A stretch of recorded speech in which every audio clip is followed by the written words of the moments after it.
So in the last PowerPoint, we talked about Reconstruction, and we talked about the stages. The first stage is, of course, presidential Reconstruction. First Lincoln, then Johnson, outlined plans to readmit Southern states to the Union.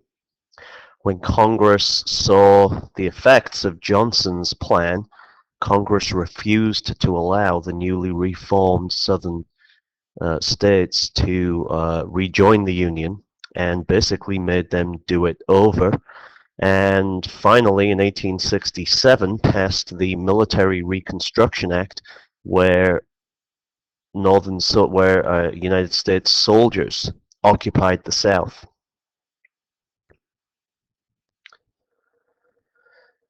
The Republicans passed the Tenure of Office Act. At this point, they were worried that President Johnson would fire certain key cabinet members in an attempt to undermine their Reconstruction goals. When Johnson did just that by attempting to get rid of William Seward, radical Republicans in Congress impeached him. Johnson became our first president, we've only had two, to be impeached. In an impeachment trial, the president is put on trial for crimes, and the House of Representatives acts as the prosecutor, and the Senate acts as the judge. Johnson was found not guilty, but he was basically stripped of all political power after his impeachment trial. The 1868 election is important. Johnson stood no chance of being elected.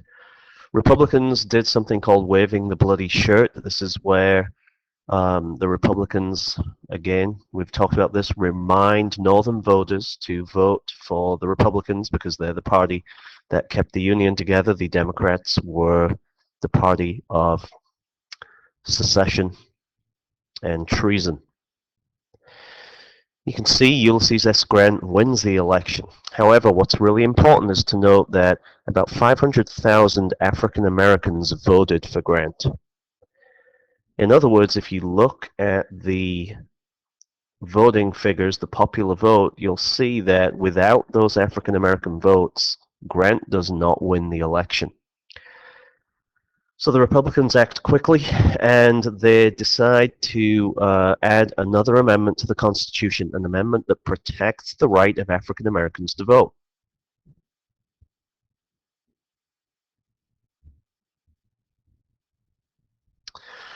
And there we have the text of the 15th Amendment. There was a lot of discussion over the wording of the amendment, and there were different versions of it. The final version is a version that is frankly, and ironically, it was insisted upon by northern states. The final version is very loosely written. The rights of citizens of the United States to vote shall not be denied or abridged by the United States or by any state on account of race, color, or previous condition of servitude. That leaves the door open to a lot of potential other ways to prevent citizens of the United States from voting. Ironically, the very measure that was designed to guarantee African Americans' right to vote is going to be written loosely enough so that in the late 1800s and through a lot of the 20th century, southern states became very creative about preventing African Americans' right to vote. But that's in the future. Women were not part of this amendment, which is going to obviously anger the women's movement. If you read the quotes,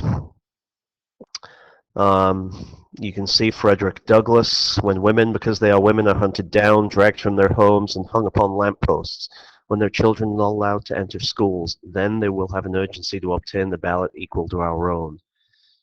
Douglass there outlining why he didn't want women to be part of the 15th Amendment. Look at the response by Elizabeth Cady Stanton. It's quite a racist response, but It captures her sense of betrayal and her anger.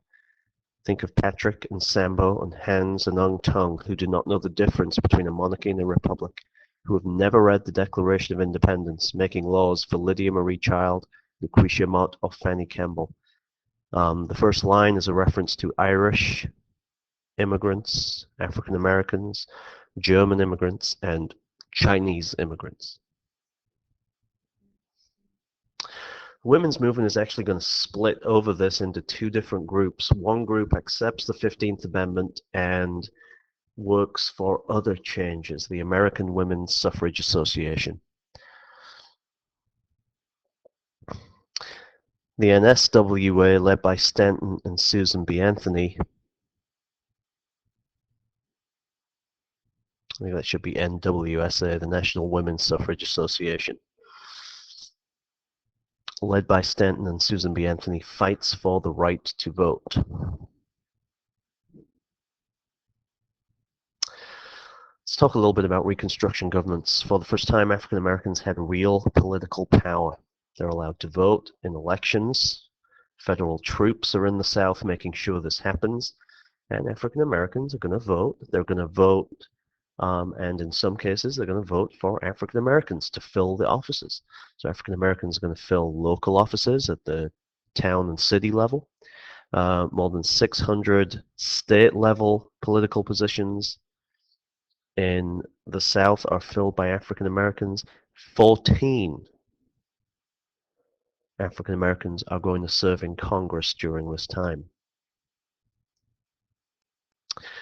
This picture from the time, this drawing from the time, as the writing shows the primary groups that become the political leaders of the South African American community. The first guy is an artisan.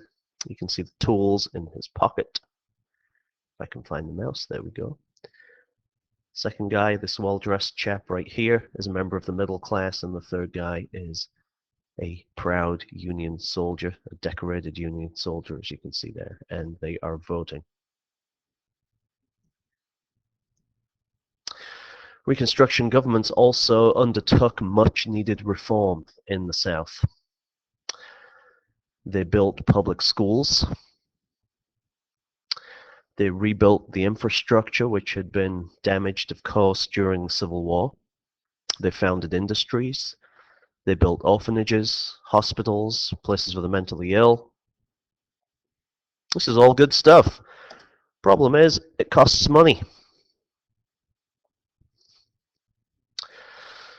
You really got to watch Gone with the Wind. There is a classic moment right after the war is over. The main character, Scarlett O'Hara, walks into town. She is disgusted by some well-dressed African-American men who walk by her laughing. And Scarlett is clearly upset by the way that things have changed. She goes into a store and starts talking to another character, and one of the first things that they talk about are the new taxes. All of this stuff cost money. Also, Southern governments, like other governments during this time, had a fair dose of corruption. So these governments are going to be very unpopular with white Southerners.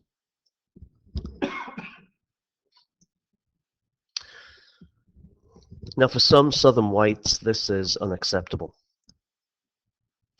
We get the growth of terrorist groups, secret societies. The most obvious one is the Ku Klux Klan. During the 1870s, groups like the Klan and the White League are going to terrorize African American Republican voters and white Republican voters. The word that was used is redeem, a very symbolic word. The word redeem obviously is very religious. If you are redeemed, you're saved. When a state was reclaimed by the Democratic Party, Southerners described it as being redeemed. And it is correct and fitting here to understand that the Democratic Party is the political wing. The KKK was the terrorist, violent wing of pretty much the same group. So at this time in history, the KKK and the Democratic Party are pretty much one and the same thing. You can see the map we looked at earlier. You can see the dates underneath. The dates on the bottom are the date when the states, the southern states, were redeemed by democratic governments. And you see some of them happened early. So Tennessee, the first state to ratify the 14th Amendment, was also the first state to be reclaimed by the Democratic Party. Not a surprise, seeing as the KKK originated in Pulaski, Tennessee. There's an image of the time. KKK on the right with the familiar white hood and blanket. White League on the left. Remember, the KKK is not the only group. The Union as it was. This is a white man's government. These guys want to turn back the clock to the way things was. The lost cause, which became a bit of a cliche for the southern white cause of the Confederacy. And here, this is a cartoon by Thomas Nast. Worse than slavery. This is the condition. On the left is a black man who's been lynched. On the right is a schoolhouse that is burning.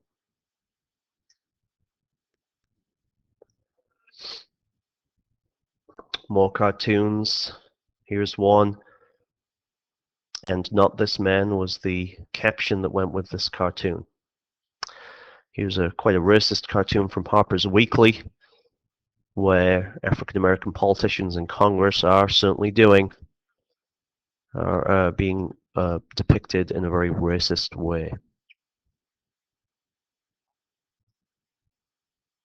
Here's another image with the man with the gun held to his head, trying to vote, or being told either he can't vote or you have to vote a certain way.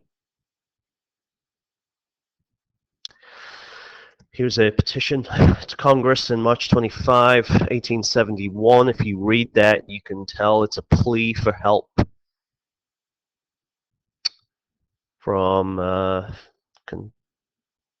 Southerner describing the KKK's nightly reign of terror in their region. The federal government is actually going to, initially, this is Ulysses S. Grant's first term, the federal government is going to actually work really hard to clamp down and destroy the KKK. And it passes a group of laws called the Enforcement Acts. And basically, the Enforcement Acts are going to see federal troops try to make sure that African Americans maintain the right to vote. Soldiers are going to go to the South and actually supervise the elections there. The KKK Act was the most important one of the enforcement acts. The KKK Act authorized the government to suspend habeas corpus, basically lock up suspected Klan members, and it works. The problem is, it takes a lot of work, and it needs the federal government to continue to do this. The problem is, in 1873, there's an economic panic. And at this point, you have to ask the question, were people just getting bored with this? The economic panic made everyone kind of act like the dog from one of my favorite movies, Up. Squirrel. And his head turns, and something else gets his attention. The economic panic in 1873 that we'll talk about in the next unit, that was brought upon by the failure of railroad companies, caught everyone's attention. And a lot of people began to question Reconstruction and began to question the need for such a vigorous Reconstruction policy. Grant is going to be reelected in 1872, but in order to be reelected, he has to make some deals. One of the deals is basically forgiving all of the Southern Democrats. The 1872 Amnesty Act basically allows anyone who was part of the Confederacy to assume political power. Grant's second presidential term is also hit with a lot of scandals. We'll talk about them in the next unit. You can see some of them. A lot of them are called something ring. So the whiskey ring was a scandal where government officials had been taking money from tariffs on whiskey. The Tammany ring, a big scandal in New York. And again, we want to emphasize the impact of the economic panic of 1873.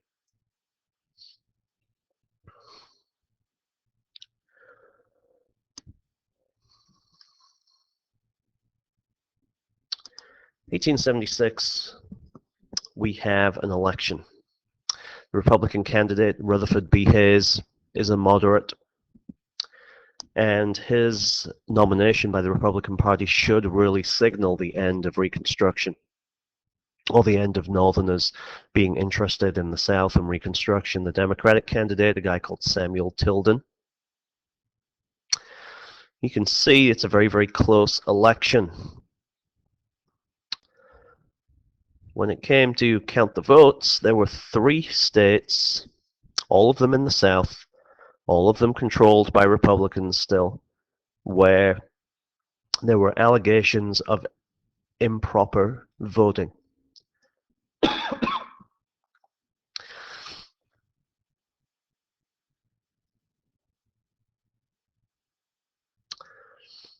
This is basically going to go back and forth throughout Congress, because if we look at the electoral map, you can see that all Samuel Tilden needed was to win one of these states, and he would have been president.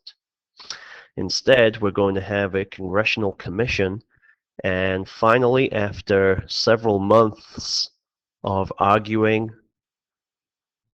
it looked like some kind of deal was struck. The deal was that the North would get the presidency. Rutherford B. Hayes was awarded those 3 southern states.